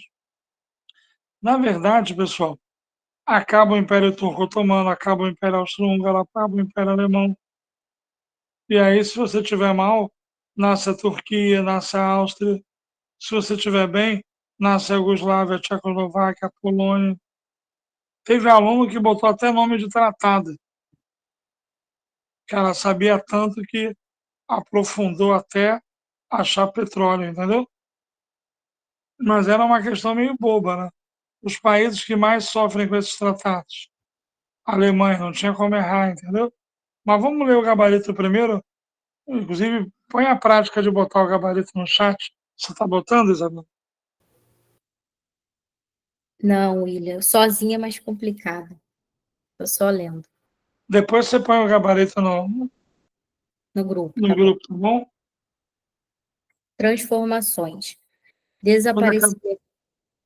quando acabar a aula, você põe? Coloco sim. Vai lá. Transformações. Desaparecimentos de impérios centrais multiétnicos e pluriculturais, como o austro-húngaro e o Ah, turco-otomano. peguei um aluno, copiou do gabarito oficial. Eu mandei um áudio para ele assim, pô, que chique, hein, cara? Não pode copiar o gabarito com as mesmas palavras, isso é feio. Tem que treinar texto, vai. Surgimento de novos estados no leste europeu, Tchecoslováquia, Polônia, Iugoslávia, além da Áustria e da Hungria, separadas uma da outra. Entrega de territórios anteriormente turcos ao Reino Unido, Palestina, Jordânia e Mesopotâmia, e a França. Isso é importante, ó. Palestina, Jordânia, Síria, Líbano. O que era dominado pela Turquia vai passar para a Inglaterra, vai continuar. E a França, Líbano e Síria, pela Liga das Nações. Reforço da política de isolamento imposta à Rússia com a Cordão criação, sanitário. com a criação de um cordão sanitário formado também por países surgidos da desagregação do Império Austro-Húngaro. Países: Áustria, Hungria, Bulgária e Turquia. Ou seja, quem são os envolvidos? Os perdedores. Turquia, Áustria-Hungria e Alemanha. Eu quero falar uma coisa com você, aproveitar que é uma aula tranquila. Qual foi o nosso número? 52. Não é muito, não é pouco, mas passou de 50, então quando deu um chocolate na química, fez você esquecer do Enem, então já valeu a pena. Mas o que eu quero te dizer é o seguinte: esses assuntos mais famosos, expansão marítima, absolutismo, reforma, Inglaterra, França, Primeira Guerra, Revolução Russa, crise de 29 nazismo, fascismo, Segunda Guerra, você tem que saber bem, entendeu? Tem que estudar de verdade. Não é Enem superficial. Você tem que estudar de verdade. Porque você sabe que pode cair. Mas não quer dizer que você vai acertar, entendeu? Então, essa questão é uma questão difícil, mas básica. Porque quando a Primeira Guerra Mundial acaba, o mapa da Europa muda.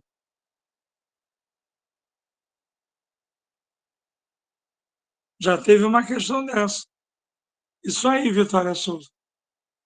Cordão sanitário, a merda está do outro lado.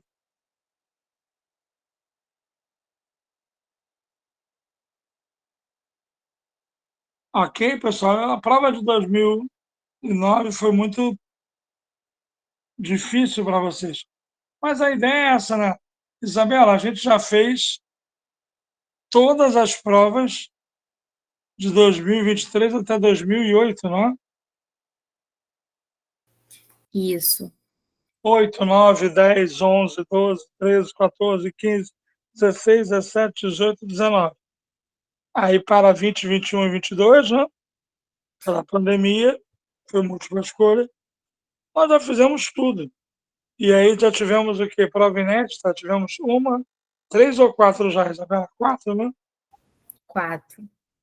Então não cabe nem nas mãos. O segredo é continuar. Só vai ter uma pequena mudança. Quarta-feira passa a ser a prova tradicional da UERJ. Vocês vão receber a 2007. Então, vai receber na quarta. Tudo bem que tem Enem, eu entendo. E aí, na quarta-feira que vem, a gente corrige ela. E a prova inédita fica para sexta-feira agora. Uma pequena troca. Entenderam?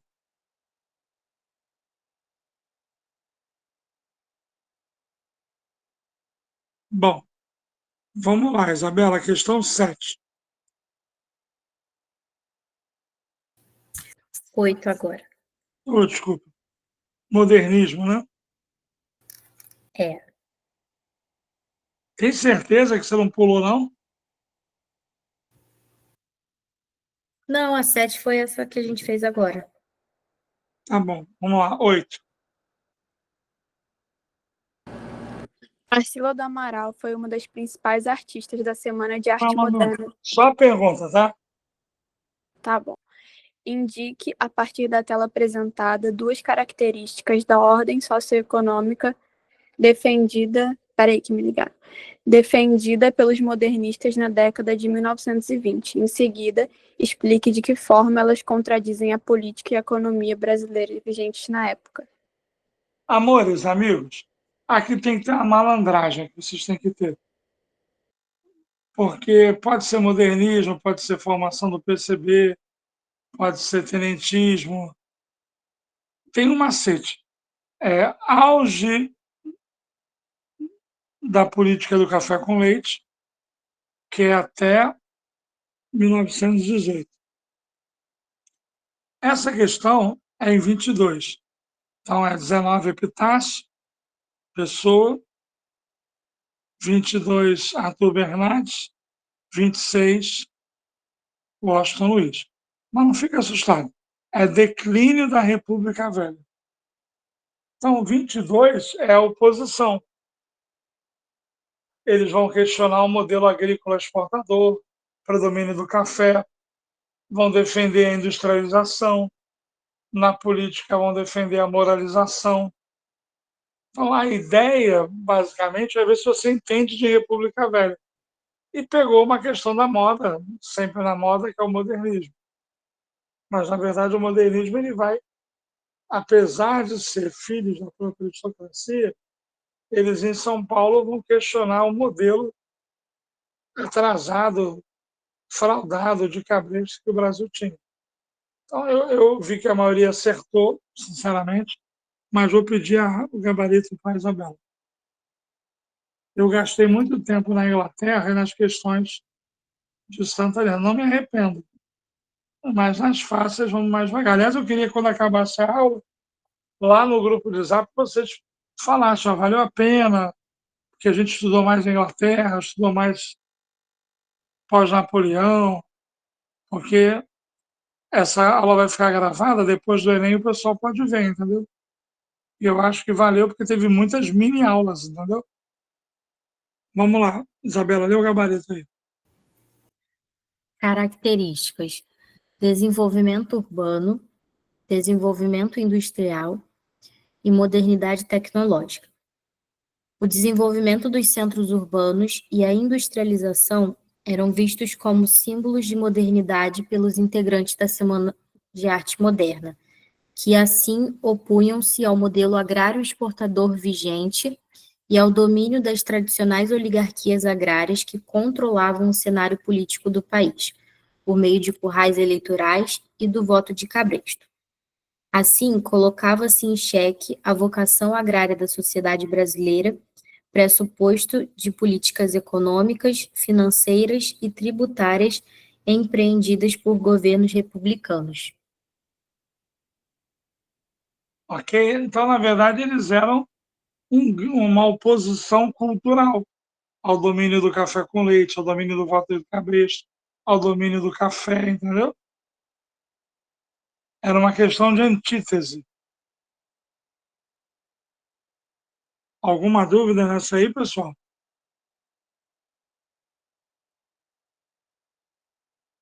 O lema dele seria: Brasil, mostra a tua cara, quero ver quem paga, para a gente ser assim. Brasil, qual é o seu negócio? O nome do teu sócio? Confia em mim. Eles criam um outro Brasil. 9, vamos lá.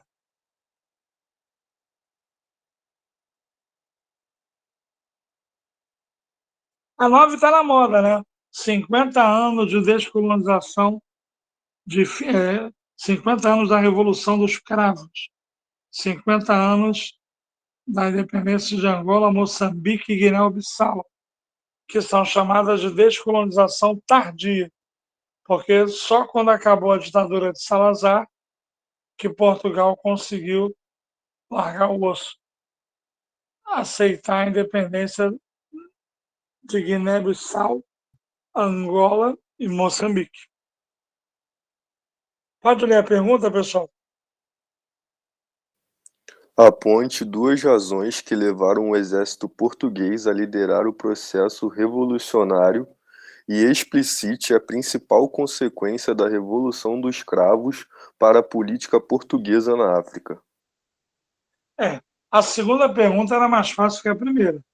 A segunda pergunta é a descolonização tardia, independência de Angola, Moçambique e Guiné-Bissau. Na primeira é que dava um pouco mais de trabalho. Eu senti muita falta da crise econômica em Portugal, em vários alunos, entendeu? Lê o gabarito para mim, Isabel. Razões: queda vertiginosa da economia portuguesa, desgaste das tropas portuguesas em prolongadas guerras coloniais, forte migração de jovens para a Europa e o Brasil para não participarem do conflito, e crescimento de reivindicações corporativas das Forças Armadas, que aos poucos foram ganhando conotação política. Pois é, o erro. A segunda parte, consequência. Fim do antigo sistema colonial português, com o reconhecimento pelo governo de Portugal das independências de suas colônias africanas, Angola, Moçambique, Guiné, Cabo Verde e São Tomé e Príncipe. Bom, Pessoal, o exército é que luta. E o exército é que vai sofrer com guerras longas coloniais. Além disso, Salazar é uma ditadura que vem desde lá da Segunda Guerra Mundial. Então, o fascismo durou muito em Portugal. O fascismo durou muito na Espanha. Então, o exército, no caso de Portugal, vai acabar tendo um papel à esquerda. Isso é diferente para vocês, né? Porque nós somos brasileiros, aí na nossa cabeça o exército está à direita. Mas em Portugal ele acabou sendo à esquerda.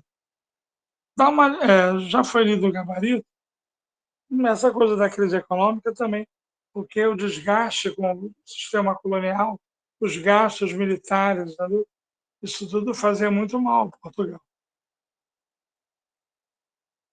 Mesmo tendo 50 anos, sendo uma questão de moda, não deixa de ser um assunto de fim do fascismo na Europa, em Portugal, e fim do sistema imperialista europeu na África. Lembrando que tem 3 tipos de descolonização. A pacífica, que é a inglesa, basicamente Índia e África do Sul.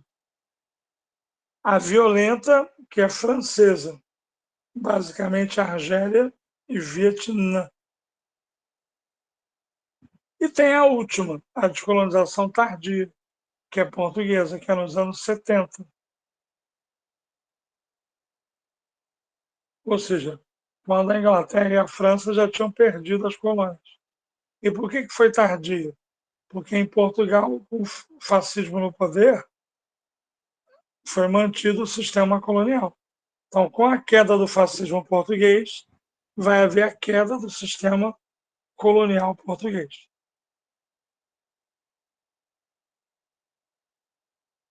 Tudo bem? Eu quero saber uma coisa. Alguém ficou triste, chateado, com dor de cabeça por causa do Enem? Ih, Gabriel, você se enrolou todo aqui, hein? Vai deixar o pessoal maluco, hein? Cuidado com o Gabriel, hein?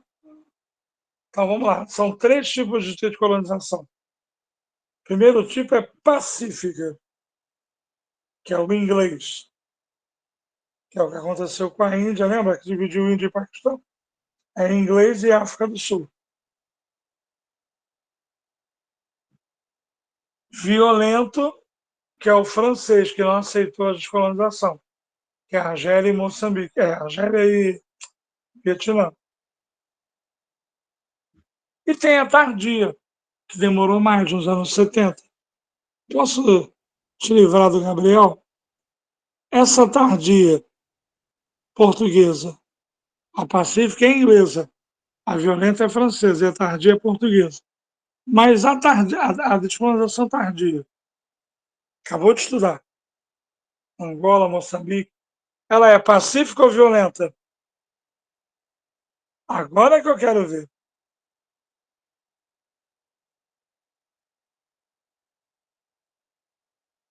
Aê, Tamires, aí, Gabriel, se achou. É isso aí. Cuidado com isso, hein, cara. Bom, então quem ficou triste, chateado, nervoso, puto da vida ou desanimado com a prova do Enem domingo? Pessoal, a prova de domingo passado não valeu muita coisa. Nesse ponto, temos que ouvir o pessoal de medicina, entendeu? Quem acertou tudo vai ficar com 600.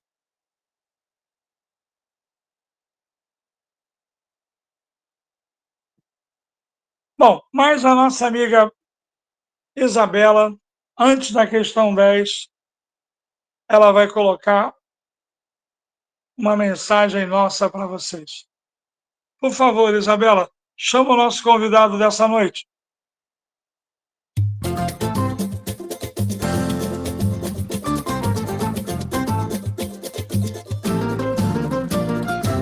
Quem cultiva a semente do amor, segue em frente, não se apavora. Se na vida encontrar sabor, vai saber esperar a sua hora. Quem cultiva a semente semente do amor. Segue em frente, não se apavora.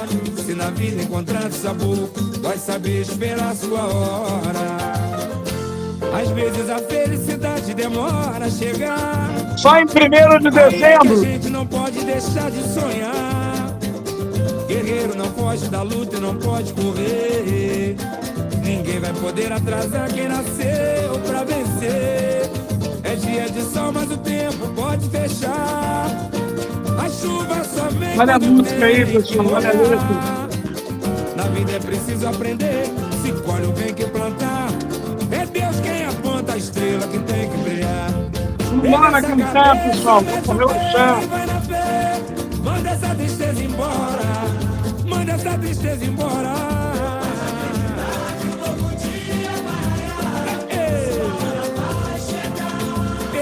Pega essa cabeça, mete pé e vai na fé, manda essa tristeza embora.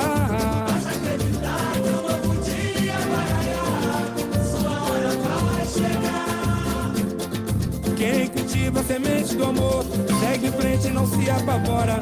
Se na vida encontrar sabor, vai saber esperar a sua hora. Quem cultiva a semente do amor, segue em frente e não se apavora. Se na vida encontrar sabor, vai saber esperar a sua hora. Tira isso da tela, tira, já mandou no recado para quem são 10. Última questão.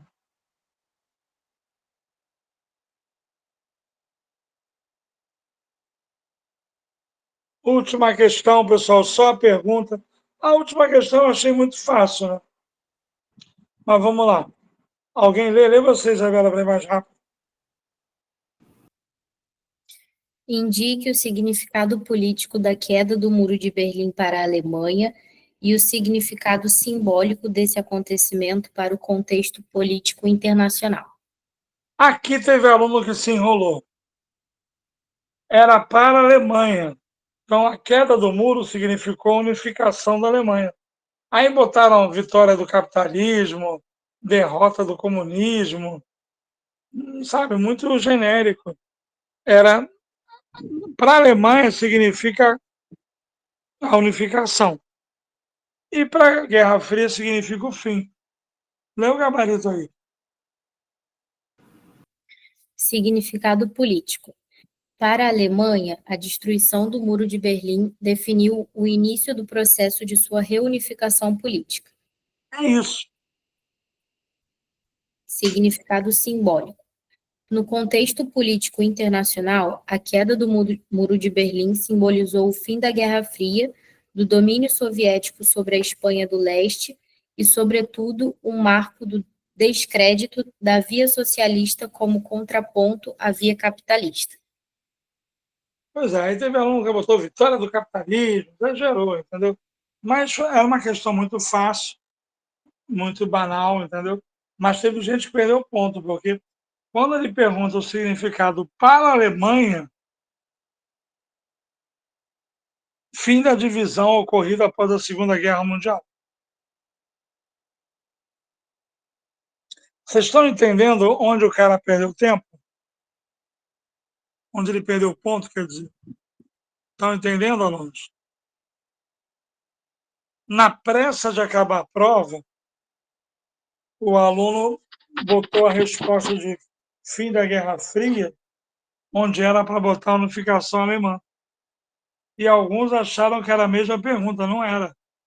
Era uma pergunta mais malvada que a Mafalda, mais mal que o pica-pau. É isso, pessoal, mais uma prova para conta. Incentive os alunos a verem a gravação, tenham gratitude, comentem, pode reclamar também. E vamos que vamos, dá um abraço no Xande de Pilates, que veio na aula para ajudar vocês. Isabela, é saco, tá bom? Acabou. Acabou. E quando postar os números de história, se alguém postou o número de química, faz uma postagem só, tá bom? Tá, Thaís Maria vai postar. A última paga primeiro, então põe as duas.